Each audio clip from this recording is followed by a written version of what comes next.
रजनी अमोदिता पर भिनभिनाते हुए कहती है, नालायक लड़की, इतने सारे लड़कों पर काला जादू किया पर तुझे ये भी नहीं पता मंत्र के अंदर जिसका नाम बोला जाता है उसी पर काले जादू का असर होता है।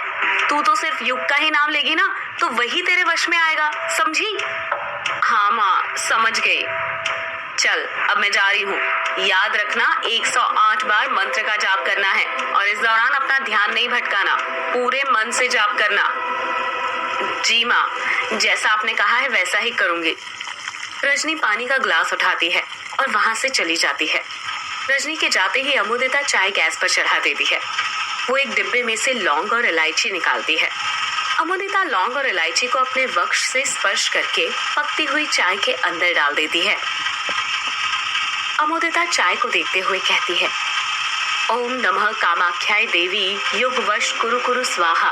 ओम नमः कामाख्या देवी युगवश कुरु कुरु स्वाहा। ओम नमः कामाख्या देवी युगवश कुरु कुरु स्वाहा। अमोदिता लगातार मंत्रों का जाप करना शुरू कर देती है।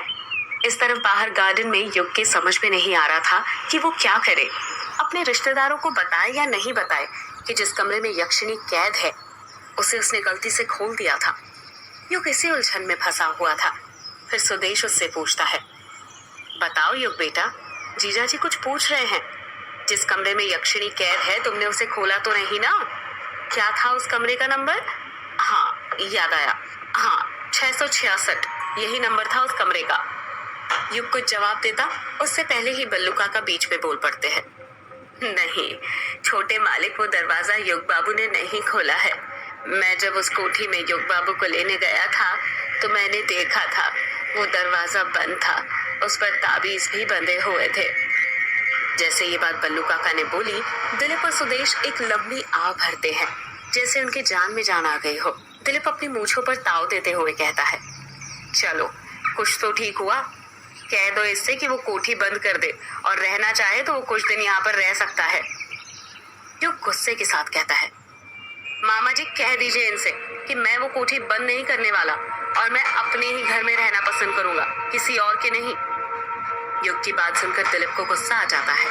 वो गुस्से में कुछ कहता उससे पहले ही वहां पर युग की बड़ी मम्मी जानकी आ जाती है। जानकी युग के पास जाते हुए कहती है, युग बेटा तू आ गया। जब युग अपनी बड़ी मम्मी की तरफ देखता है तो खुश हो जाता है। कुछ पल पहले जो उसके चेहरे पर गुस्सा था वो अचानक से गायब हो जाता है। युग अपनी बड़ी मम्मी के पैर छूने लग जाता है। जानकी प्यार से युग के सिर पर हाथ फेरते हुए कहती है, मुझे पता था बेटा, एक ना एक दिन तू अपनी बड़ी मम्मी के पास जरूर आएगा। आखिर इतने सालों बाद तुझे अपनी बड़ी मम्मी की याद आ ही गई ना? युग कहता है, नहीं बड़ी माँ, ऐसी बात नहीं है। वो तो युग अपनी बात पूरी करता उससे पहले ही वहां पर 3-4 आदमी आ जाते हैं जिन्होंने अपने हाथों में राइफल पकड़ी हुई थी। देखने से वो युग के बड़े पापा दिलीप के पहरेदार लग रहे थे। उन्हीं चारों आदमी में से एक आदमी दिलीप से कहता है, मालिक मीटिंग लग चुकी है और आपका सब इंतजार कर रहे हैं। सरपंच साहब ने हमें भेजा है। दिलीप फिर अपनी मूंछों को ताव देते हुए कहता है, अच्छा मीटिंग लग गई तो चलो फिर, इंतजार किस बात का कर रहे हो? इतना कहकर दिलीप अपनी जगह पर खड़े होता है और अपने आदमियों के साथ बाहर की ओर जाने लगता है। सुदेश भी उनके पीछे पीछे जाने लग जाता है। युग हैरानी के साथ जानकी से पूछता है, बड़ी माँ, ये बड़े पापा और मामा जी किस मीटिंग में जा रहे हैं? बात ऐसी है युग बेटा, जो तुमने ग्रेवयार्ड कोठी खोली है ना, उसी सिलसिले में आज रोंग कामोचा और बंगला मोड़ा दोनों गांव के सरपंचों ने मीटिंग रखी है। उसी में गए हैं तुम्हारे बड़े पापा और मामा जी। युग अपनी आंखें बड़ी करते हुए कहता है, क्या कहा आपने? मैंने कोठी खोली इस सिलसिले में मीटिंग बैठी है, पर क्यों? और वो कोठी तो मेरी है ना, मेरी मर्जी में उसे खोलूं या बंद करूं, गांव वालों को उससे क्या लेना देना? लेना देना है बेटा, तुम्हें तो पता ही होगा यक्षिणी के बारे में। सारा गांव जानता है कि यक्षिणी को उस कोठी में बंद किया गया था और अब कोठी खुलने के बाद सारे गांव के ऊपर मौत मंडरा रही है। जब तक कोठी वापस से बंद नहीं हो जाती गांव वाले चैन की सांस नहीं लेंगे। पर बड़ी माँ, मैं वो कोठी बंद नहीं। युग फिर अपनी बात पूरी करता उससे पहले ही वहां पर रजनी पानी का ग्लास लेकर आ जाती है और युग को देखते हुए कहती है, अरे युग बेटा, तुम तो बहुत बड़े हो गए हो, पहचान में ही नहीं आ रहे। पहचाना मुझे तुमने? युग रजनी को देखते हुए कुछ याद करते हुए कहता है। अरे मामी जी, मैं आपको कैसे भूल सकता हूँ। रजनी पानी का ग्लास युग को देते हुए कहती है, ये लो बेटा, पानी पी लो, तुम थक गए होंगे ना। युग पानी का ग्लास लेते हुए कहता है, अच्छा हुआ मामी जी आप पानी ले आई, मेरा तो बहुत गला सूख रहा है जब से नदी पार कर रहा था ना तब से। युग पानी का ग्लास अपने होठों से लगाने ही वाला था कि तभी जानकी उसे रोकते हुए कहती है, रुक जाओ युग बेटा, पानी मत पीना। जानकी के कहने पर युग रुक जाता है और अजीब सा मुंह बनाते हुए कहता है, क्या हुआ बड़ी माँ? रजनी मन ही मन घबराने लग जाती है और सोचने लगती है, ये भाभी युग को मेरे हाथों से पानी पीने से क्यों मना कर रही है? इनको क्या हो गया अचानक से? जानकी रजनी को समझाते हुए कहती है, रजनी तुम भूल गई, युग नदी पार करके आया है, पहले उसका शुद्धिकरण करना पड़ेगा। रजनी अपने सिर पर हाथ मारते हुए कहती है, अरे ये बात तो मेरे दिमाग से ही निकल गई थी भाभी। वो क्या है ना, युग इतने सालों बाद आया है ना, तो खुशी के कारण भूल ही गई थी। आप यहीं पर रुकिए, मैं लेकर आती हूँ। इतना कहकर रजनी वहां से चली जाती है। युग रजनी को देखते हुए कहता है, बड़ी माँ ये मामी जी कहाँ और क्या लेने जा रही है? बस देखते जा बेटा, कुछ देर में तुझे खुद ही तेरे सारे सवालों के जवाब मिल जाएंगे। कुछ देर बाद रजनी वापस आती है तो उसके हाथ में एक बड़ा सा लोटा था जिसमें पानी रखा हुआ था। युग उस लोटे को देखते हुए हंसते हुए कहता है, अरे ये क्या, जो नदी पार करके आते हैं उन्हें ग्लास की जगह लोटे से पानी पिलाया जाता है क्या? जानकी युग की बात का जवाब देते हुए कहती है, युग बेटा ये पानी नहीं है बल्कि गौमूत्र है। युग अपना मुंह फाड़ते हुए कहता है, क्या कहा? गौमूत्र है? इससे क्या करना है? प्लीज बड़ी माँ अब ये मत कहना कि इसे मुझे पीना है।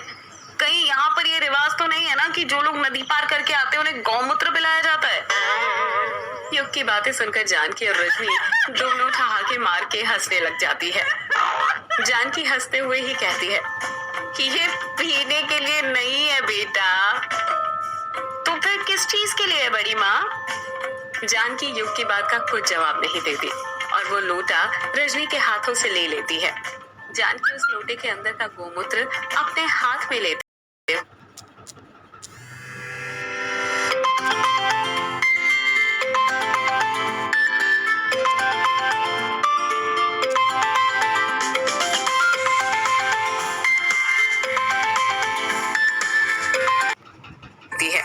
जानकी उस लोटे के अंदर का गोमूत्र अपने हाथ में लेते हुए युग के ऊपर छिड़कने लग जाती है।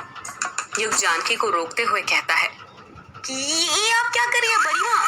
प्लीज आप ऐसा मत कीजिए, इसमें से बहुत गंदी स्मेल आ रही है। जानकी गोमूत्र युग पर छिड़कते हुए कहती है, तुझे नहीं पता युग बेटा, यही रिवाज है। शास्त्रों के अनुसार बुरी शक्तियों के प्रभाव को खत्म करने के लिए गौमूत्र का प्रयोग किया जाता है। गौमूत्र बहुत ही पवित्र पदार्थ माना जाता है। शास्त्रों में लिखा गया है कि गाय में अनेक देवी देवताएं निवास करते हैं और गौमूत्र में नकारात्मक प्रभाव को दूर करने की शक्ति निहित होती है। हमारे गांव के लोग तो हर दिन बुरी शक्तियों को अपने घर से दूर करने के लिए पूरे घर में गौमूत्र का छिड़काव करते हैं। युग कुछ नहीं कहता क्योंकि वो जानता था उसका कुछ भी कहना फजूल है। बड़ी मम्मी उनके मन की करके ही रहेगी। गौमूत्र के छिड़काव के बाद युग पानी पीने लग जाता है। रजनी युग के आसपास की स्मेल लेते हुए कहती है, भाभी इसमें से तो बहुत गंदी बदबू आ रही है।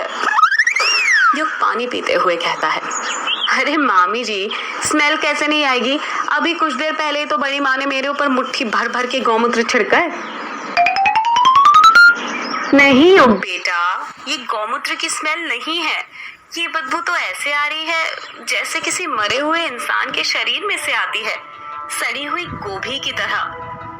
जानकी डरते हुए कहती है, युग बेटा कहीं ये बदबू तुम्हारे ग्रेवयार्ड कोठी में रुकने की वजह से तो नहीं आ रही?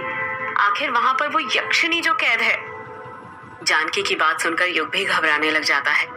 उसको भी मन ही मन लगने लग जाता है कि उनका कहना ठीक है। आखिर उसने कल रात यक्षिणी का कमरा जो खोला था हो सकता है उसी वजह से उसकी शर्ट में से बदबू आ रही हो।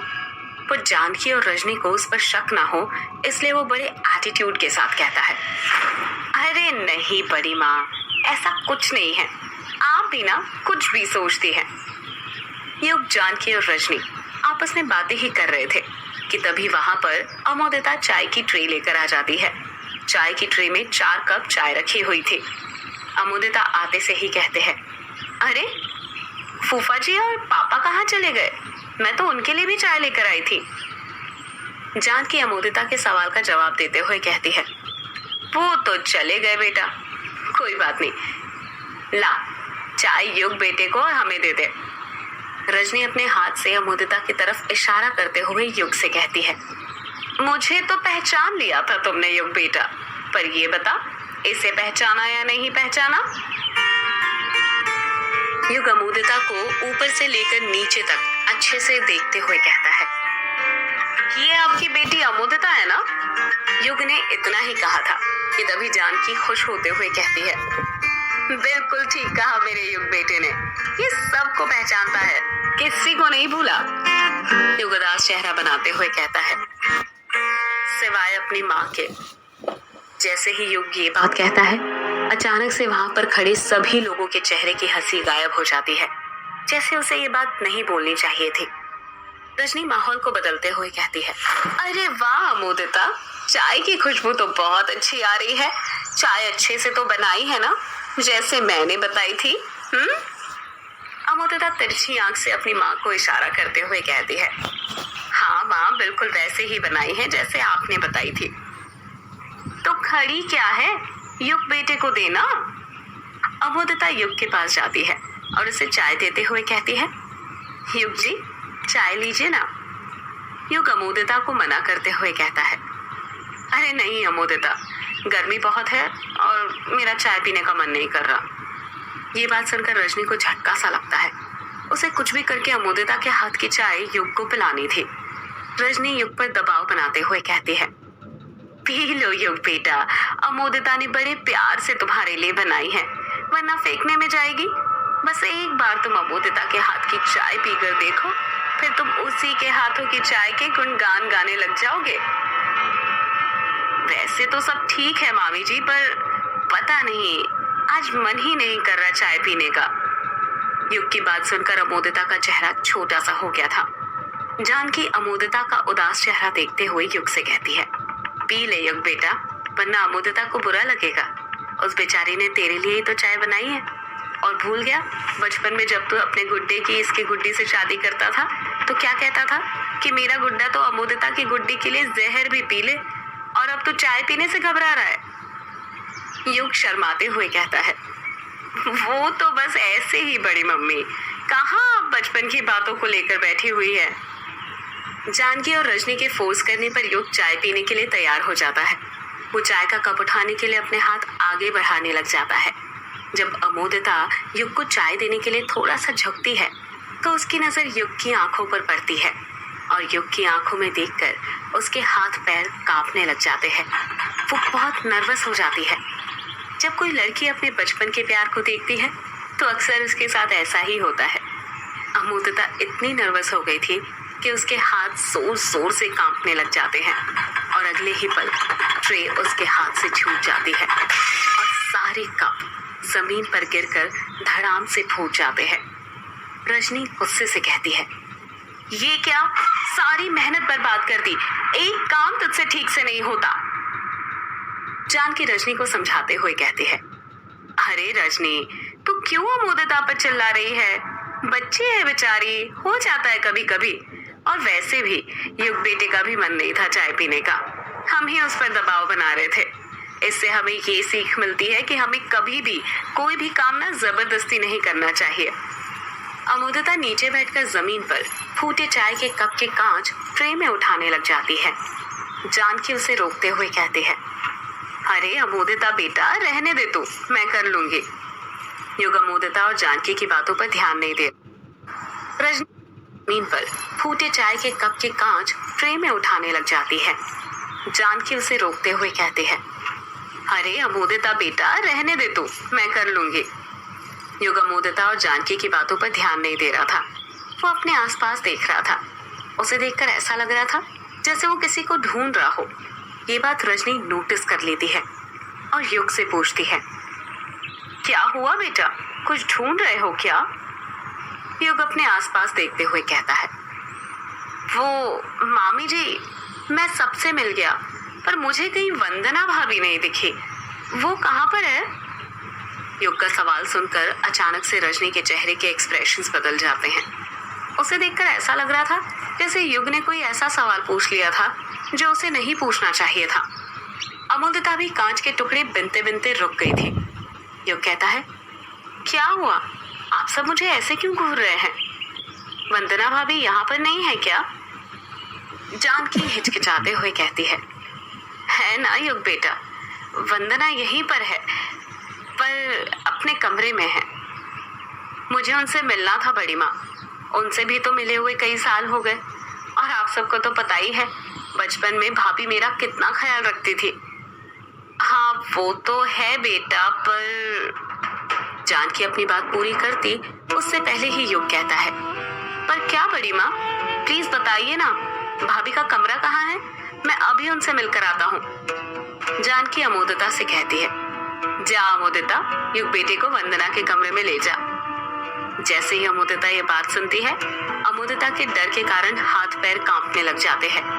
वो हिचकिचाते हुए कहती है, क्या कहा बुआ जी आपने, वंदना भाभी के कमरे में? जानकी कहती है, हाँ वंदना के, जा लेकर जा युग को। अमोदिता डरते हुए कहती है, नहीं नहीं, मैं नहीं जाने वाली उनके कमरे के पास भी। अरे जाना, मैंने कहा ना। युग ये सब देखकर हैरान हो जाता है और सोचने लग जाता है कि यह अमोदिता वंदना भाभी के कमरे में जाने से इतना डर क्यों रही है।